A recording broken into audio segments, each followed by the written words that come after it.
प्रेम शिला मोगीज खान तुमके ना भूल सकेला। पहिले तोहार कोइलर जस मीठे लागत रहे बोली हो, अब तो ए जनबतिये से तू मारे लगलू गोली हो। प्रेम शिला मोगीज भाई के साथ रहना है। पहिले तोहार कोइलर जस मीठे लागत रहे बोली हो, अब तो ए जनबतिये से तू मारे लगलू गोली हो। दिल चीर के कद खाई हो, बाटे प्यार कतना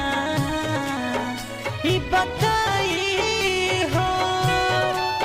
काहे दूसरा के मोहब्बत में पिघल गईलू, हम वफा के तलाशत रही, तू बेवफा निकल गईलू। हम वफा के तलाशत रही, बेवफा निकल गईलू। प्रेम शिला मोगीज खान तुमके ना भूल सकेला। Mobile number 7081203652।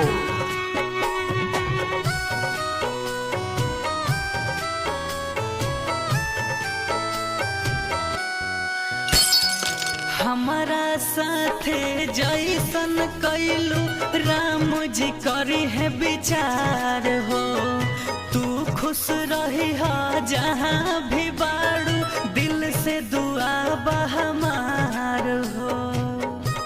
प्रेम शिला मोगीज भाई के साथ रहना है। हमारा साथे जैसन कैलू राम जी करी है विचार हो, तू खुश रही हो जहाँ भी बाड़ू, दिल से दुआ हमार हो।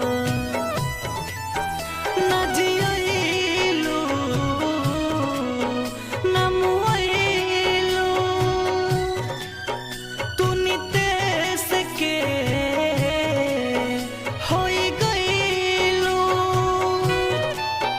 रंजीत के तू खुशी सब निगल गईलू, हम वफा के तलाशत रही, तू बेवफा निकल गईलू।